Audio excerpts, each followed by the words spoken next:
Okay.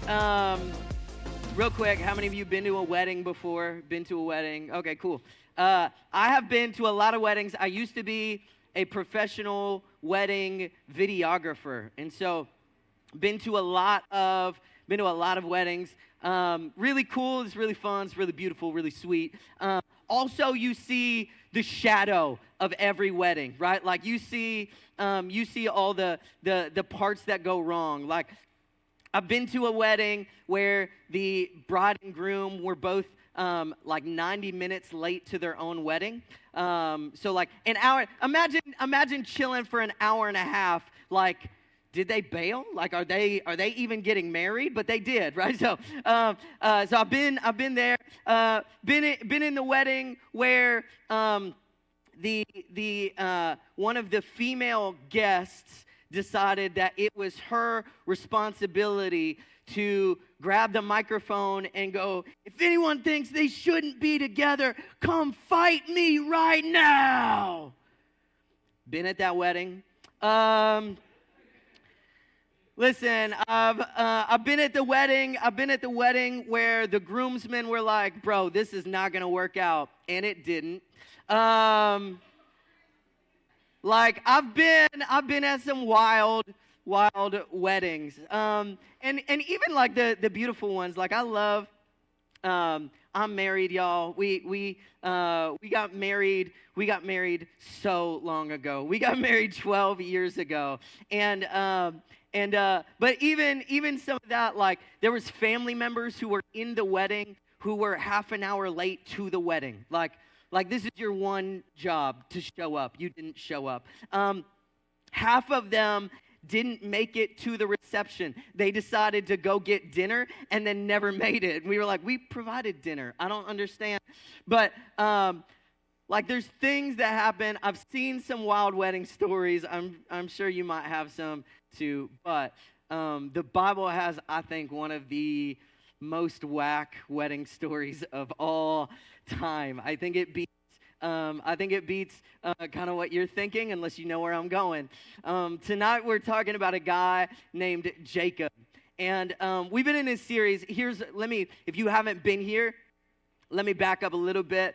We're talking about three guys who the Bible talks about quite a few times, and we're trying to go, why are they important? Like, why do they matter? Why does the Bible remember them? These guys lived 4,000 years ago, and it like blows my mind that the Bible 2,000 years later was like, these guys are important. So if they matter, let's figure out why. And so we're looking at a guy named Jacob tonight. And here's his wedding story. It is absolutely wild. And so Genesis 29, verse 18, it says, Jacob was so in love with Rachel, he told her father, I'll work for you for 7 years if you'll give me Rachel, your younger daughter, as my wife. Now, here's the deal. The Bible says that Jacob was so in love with Rachel. He thought she was beautiful. And you're like, why is he working for her? So back in his time, in order to marry a girl, you have to give her family a ridiculous sum of money. And that sounds like buying your wife, but that's not the intention. Okay, so it's two-part. One, it's to be a guy, you've got to prove like, hey, I can support. Right? I can make money. I can take care of her. And so you've got to raise enough money to be like, hey, listen, look, I can take care of your girl. And then the other part is if you suck at being a husband and she's like, hey, I don't like this guy anymore, then her family's got like, well, hey, we got his money. Come on back home. Right? That's the setup, okay? And so, but Jacob is broke. Jacob is broke. He's got nothing but puppy eyes. That's all he has, right? He's just like, oh, girl. So he goes to her dad and he's like, hey, listen, I will work, no salary, 7 years. Wait, girls, can you just, if you got a guy who's like, listen, I will take 20 what is that? 2,100 days. I will work 10 hours in the sun every single day for your love. Right? I mean, come on, guys. That's amazing. That's beautiful. That's so sweet. And here's the deal. 7 years he works for this girl. And at the end of 7 years, by the way, her dad said yes. So it says this. So Jacob worked 7 years to pay, but his love for her was so strong that it seemed to him but a few days. If that's not one of the most romantic verses in the Bible, come on. He's like, it was 7 years, but it felt like yesterday. You know, I mean, just like, come on, precious. Y'all take notes. Okay, so here's the deal.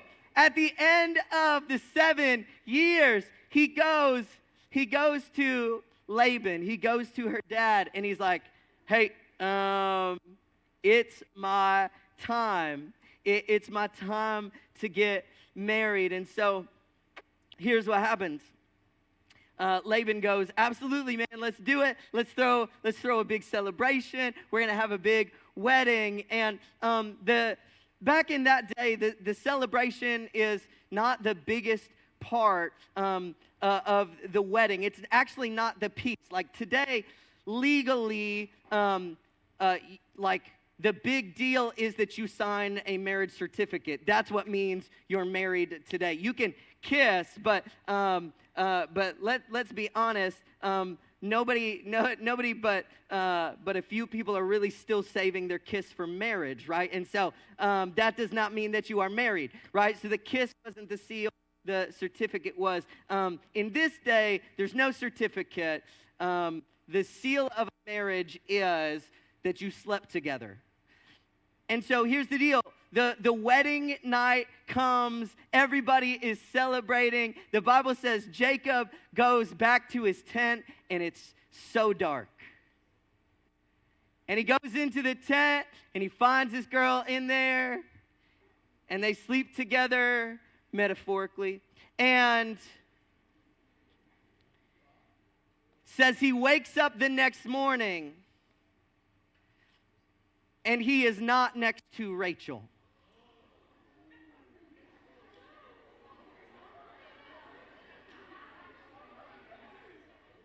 Wait. Do you know what I love about this? I love that y'all reacted because that's exactly how you should respond. But like kids that have grown up in the church so long, they're like, yeah, we know that. You're like, what? Don't gloss over that, bro. He wakes up next to Rachel's sister.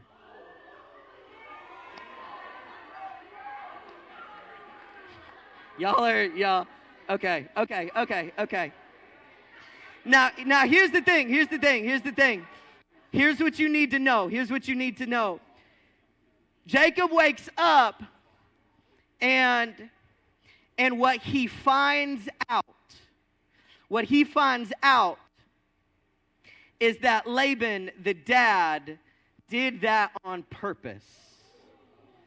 Like it wasn't like, oh, this was an accident. Jacob walked into the wrong tent. It was that her dad was like, I want to marry Leah off first, and so now you're stuck. So Jacob wakes up, and he's married, but not to the woman that he loved. And in this moment, he's furious, and you understand why, but it's legally binding here, and so he's stuck. And this is a moment that I think most of us immediately we feel bad for Jacob. But in Jacob's life, there's a recurring theme of deception and replacement. See, when Jacob was a baby, Jacob is Isaac's son, who we've talked about the last 2 weeks. When Jacob was born, Jacob was actually a twin brother. And his older brother came out first. His name was Esau, and Esau literally means hairy. That like imagine a baby that is so defined by its hair that the parents are like, you're Chewy, right? Like you are Chewbacca. Like that is who you are. He gets named Harry. And so Harry comes out, but it says that baby Jacob, which this is like, just imagine like newborn infant, adorable scene where like the baby comes and then the brother Jacob is grabbing onto his little brother's heel, right? He's holding onto his brother's foot. Like it's this like, oh, don't leave me, bro, right? Like it's this amazing moment. And so his parents name him Heel because he grew, and this is the moment that you're like, you should not be allowed to parent. Like you guys, Harry and Heel, what are you doing? But heel, the word heel in Hebrew is a homonym, and I know immediately I lost half of you. But a homonym is one of those words that it looks the same, it's spelled the same, but it means two different things, right? So like the word bear, right? You could be talking about the animal, or you could be talking about carrying something, or like fall, you could be talking about falling off, or the season, right? You get what I'm saying? Okay, all right. So Jacob's name means heel, but it also means the deceiver. And I'm sure his parents were like, no, it's cute, right? Just heel. He's Healy, right? But his name meant deceiver. And years later, Jacob and his brother Esau began to butt heads. How many of you have siblings? Okay. Keep your hand up if you and your siblings have always and forever gotten along perfectly. Okay, all right. That's some of you are like, I love, so sweet, so incredible. Here's the deal. I have a little sister.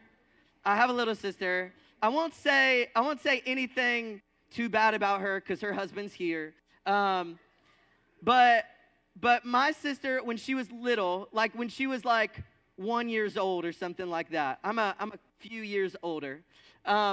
She was doing what all annoying little sisters do, which was steal my parents' affection away from me. And so in a moment of rage, I grabbed for the most like archaic children's weapon, the castle building blocks, and just chucked it right at her face.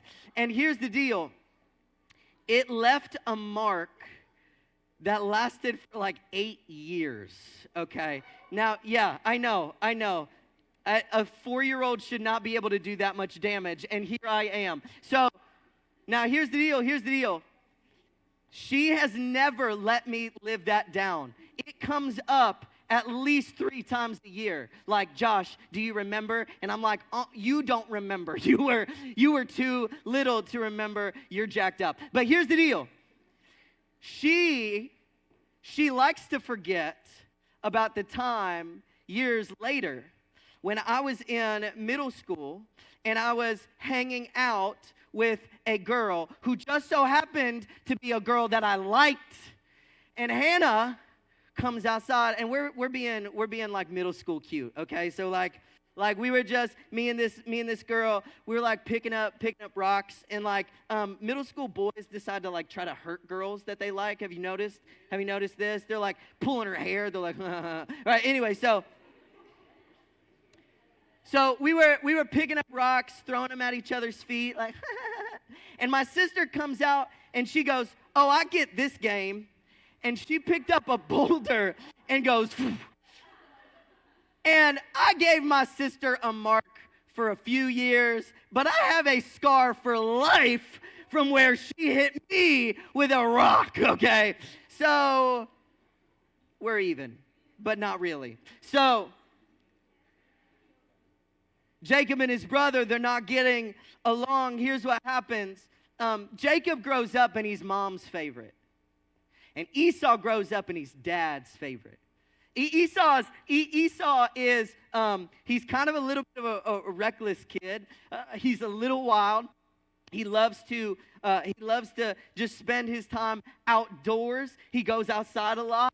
He hunts a lot, and he's gone hunting. But Jacob is the one who's like, he's not like an indoor cat kind of kid, but he's definitely the one who he's staying home to take care of the family business. And Esau's like, hey, I'm just gonna do my own thing. And one day Esau goes out hunting.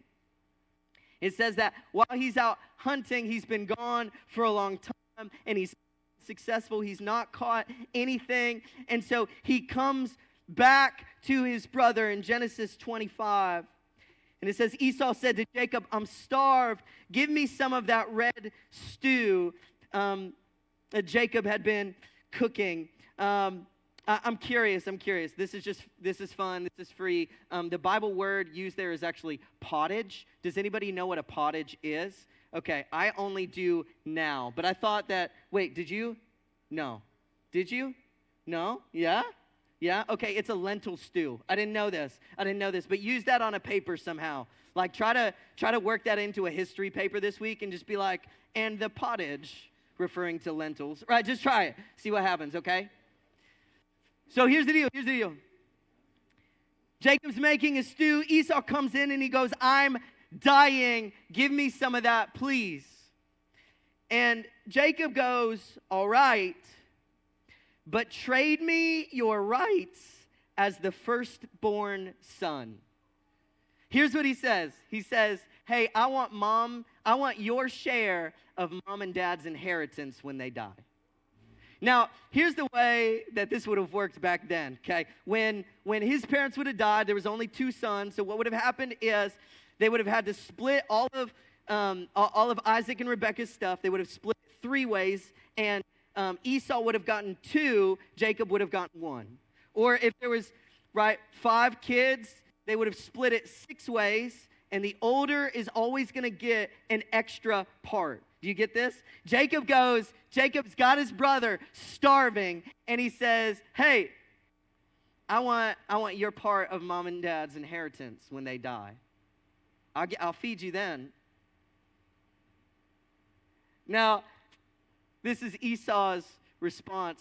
Look, I'm dying of starvation. What good is my birthright to me now? And so he says, fine, you can have it. And he eats, and he lives.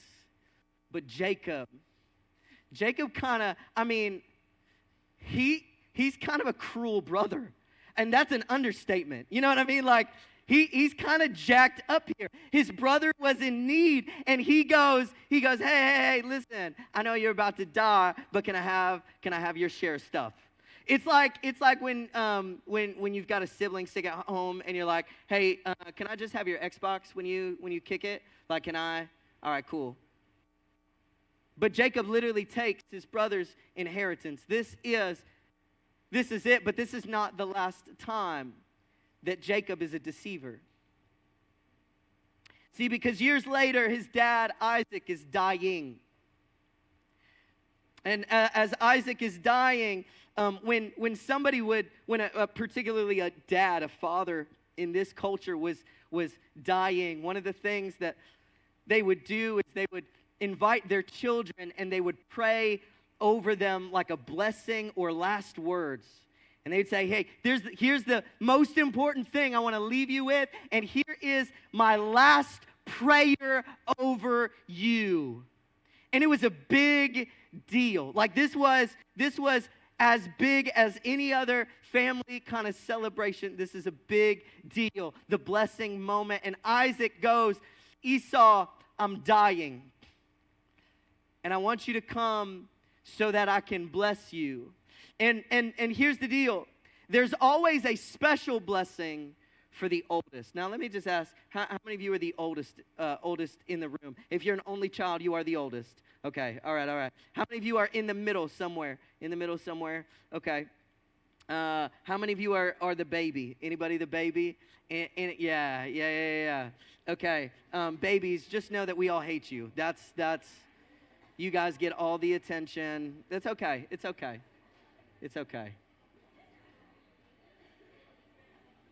No, I'm kidding. All right. Now, here's the deal. Isaac calls in Esau. He goes, hey, I'm going to give you your blessing. I'm going to give you this big thing. Here's what I want you to do. He goes, Esau, I want you to go out. I want you to go hunting. I want you to find something. You're going to make a big meal. You're going to come in, and I'm going to pray my blessing over you. And Esau goes, all right, Dad, let's do it. And he leaves. But the Bible says that right at that moment, Rebekah, Isaac's wife, was listening. And she goes and runs in to Jacob and says, hey, listen, your dad is about to bless your brother, and I want you to have it instead. But your dad is turning blind, so here's the deal. We can trick him. Here's what we're going to do. Here's what we're going to do. I know. She goes, I know how to make your dad's favorite food. So I'll make him a dish that he really likes. I want you to go put on Esau's clothes because he might smell you. So go put on Esau's clothes. And I love this. The Bible is just basically like Esau had a signature smell. You know, like he had a musk, if you will. And so they're like, hey, go put on your brother's clothes. And then do you remember where Esau got his name? He was hairy. Right? And so his mom's like, hey, listen, you're going to probably need to put on like an animal fur because your brother's that. Like, imagine being so hairy that the only alternative is to put on like animal fur to be like, yeah, that's about right. Right? Like guys, I know I'm hairy, but I don't know that anybody has ever been like, is that a dog? No. Nobody has ever had that moment with me. So, bro is that hairy. And so Jacob jumps in on the plan. He puts on his brother's clothes. He puts on a goat skin. His mom cooks the thing. And Jacob comes in and he goes, hey, Dad, I'm here for the blessing. And here's the deal. Jacob has to lie to his dad 6 times in this story. Because he walks in and he goes, hey, Dad, it's me. And his dad goes, who? You're not Esau. And he goes, no, I'm Esau. His dad goes, you sound like Jacob. So his dad said, how did you get the food so fast? Like you're supposed to be hunting. And Jacob's response is, oh, God provided an animal for the food, Dad, so it's good. Right? He just throws God under the bus like that. You know what I mean? Like when Christian guys are like, hey, we got to break up because I just feel like God's leading me in another way. Right? Like this is the same kind of, you blame it on God, you know. But he says, no, God took care of it. And so then his dad goes, hey, come here, let me touch you. So Jacob comes up and he grabs his arm. And he's like, man, okay. And then he pulls him in for a hug. And he goes, man, you smell like Esau. And then he tastes the food. And he goes, gosh, you sound like Jacob. Are you really telling me you're Esau? And he goes, yeah, Dad, I am. And so Jacob sits there and he lies to his blind dad's face. And in this moment, Isaac, his dad, prays a blessing over him that is so special that when Esau comes in later and he's like, Dad, I brought you something, the Bible says that Isaac starts to shake. And he's like, what do you mean you're Esau? What do you mean? And he's like, what are you talking about? And Isaac goes, I think your brother tricked me. And Esau goes, but Dad, there's still room, like you can still bless me. And Isaac goes, no, I used everything good for your brother. I've got nothing left for you. He's like, I've got nothing good for you left. So here's what happens. Jacob flees for his life, and he runs into the desert, and he finds a woman named Rachel. Now, hearing the first part of Jacob's story coupled with the second part. I'm curious, do we feel a little different about Jacob? Because here's what happens. When Jacob was younger, he replaced his older brother. But when he was older, the older sister replaced the younger. When he was younger, he had this big family ceremony to receive his dad's blessing, and there was deception involved. When he's older, there's a huge wedding in which he's deceived. When he was younger, he was able to deceive his dad because his dad was blind and couldn't see. When Jacob was older, it was dark at night and he couldn't see. Do you know what's interesting about Jacob's life is that almost everything that he had done was pushed back on him. And Jacob, I don't know if you realize this, but in the moment when he's with Laban, his father-in-law, in this story, things are not going well for them. And ultimately, Jacob has to leave. And as Jacob is leaving, he gets word. Somebody comes and says, hey, your brother Esau, he heard that you left, and he's coming to meet you. And he's bringing an army of 300 men with him. Now here's the deal. Jacob, he's got some boys, like he's got some shepherds that work for him. But the scenario is shaping up like, imagine that you picked a fight with a guy, and then you find out that the only people who are coming to help you are your Cece's Pizza coworkers, and this guy has a bunch of ex-military friends that are coming, and just see how that bad boy shapes up, right? The only weapon that Cece's Pizza has apparently is food poisoning. So that might work in your favor, but it says that Esau is coming.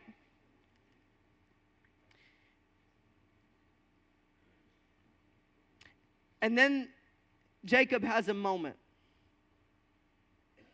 Jacob has a moment with the Lord.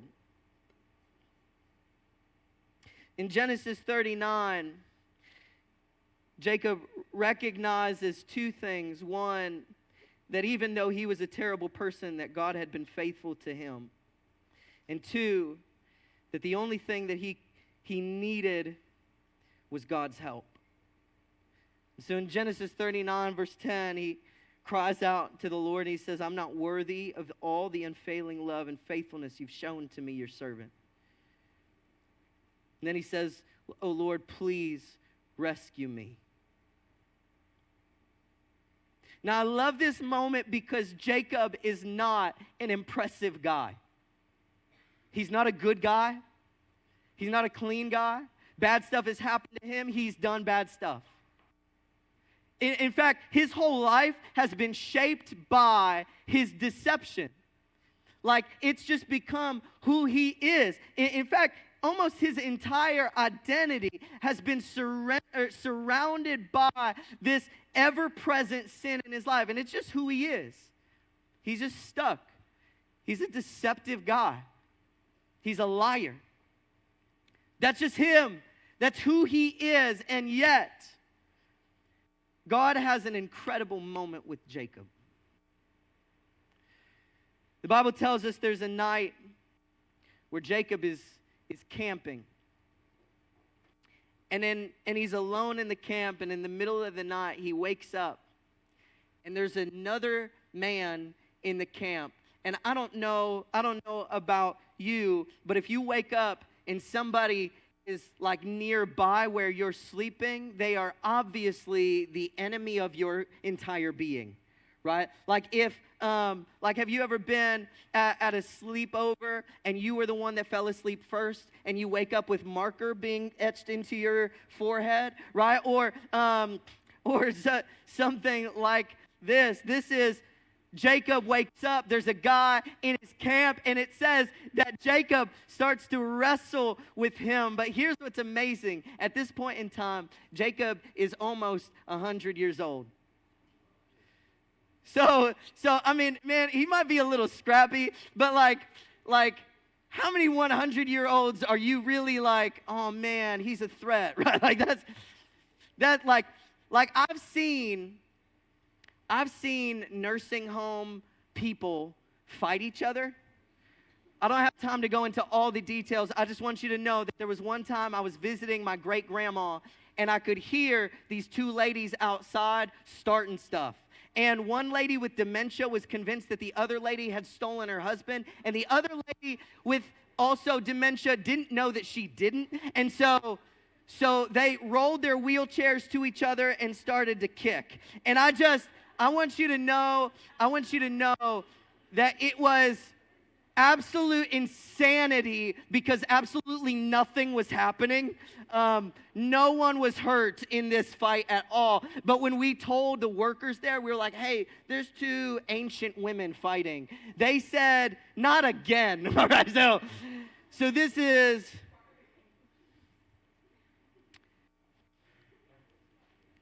So Jacob begins to wrestle with this guy. And here's the thing. The wrestling match is not impressive at all. It can't be. He's an old man. But you know what's interesting is that he refuses to let go. And the Bible says that he holds on to this guy all night. He's holding on.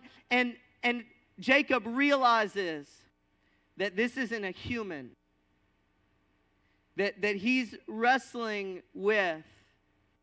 He's wrestling with God. And he has this moment where he's wrestling with God, and God says, hey, I'm going to leave. And Jacob says, you can't leave until you've blessed me. In other words, Jacob has this moment of desperation where he's holding on to God, and he goes, God, I can't do anything unless I have you. And to show that it's not an impressive fight, the Bible says that the man touches his hip and he breaks it. But here's what's beautiful. God turns to Jacob and he says, I'm going to give you a new name. I'm going to call you Israel. And the word Israel, if you don't know, means God wrestler. It's literally someone who holds on to God and doesn't let go. And the only redemptive moment in Jacob's life is the moment in which he grabs a hold of God and says, God, I'm not a good person. God, bad things have happened to me, but I need you. And I can't go any further unless I have you. And can I tell you what I find so compelling about Jacob's story is that literally each of us has to be Jacob.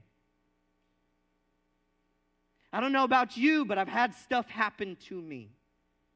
I don't know about you, but I've done stuff I'm not proud of. And I don't know that you've ever met a holy, perfect person in your entire life.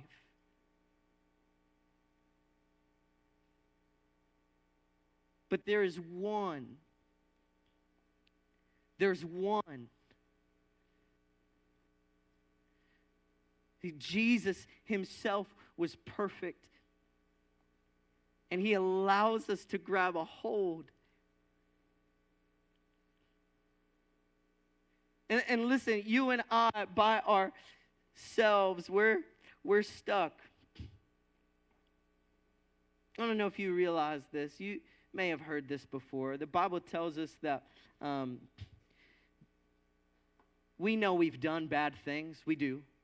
We might not admit to all of them.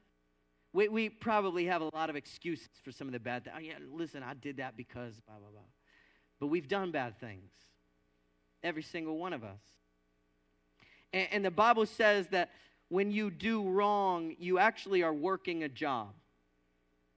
That every time you do wrong, you're working a job. You're working a job, and the payment for that job, the payment that you will get back from that is death. The payment that you get back from that is destruction. And you've seen it because you've seen where some of your bad decisions have led to destruction in your own life. Or you've seen where the bad decisions of people around you has led to destruction in their lives or in your life too. So you get it. Sin causes death. Sin causes chaos. Sin causes destruction. Sin causes brokenness. And the reality is that for many of us, our lives have become identified by some sins. Just things that live on you, that you carry, you bear, you hold on. Maybe nobody calls you that by name, but it sticks with you.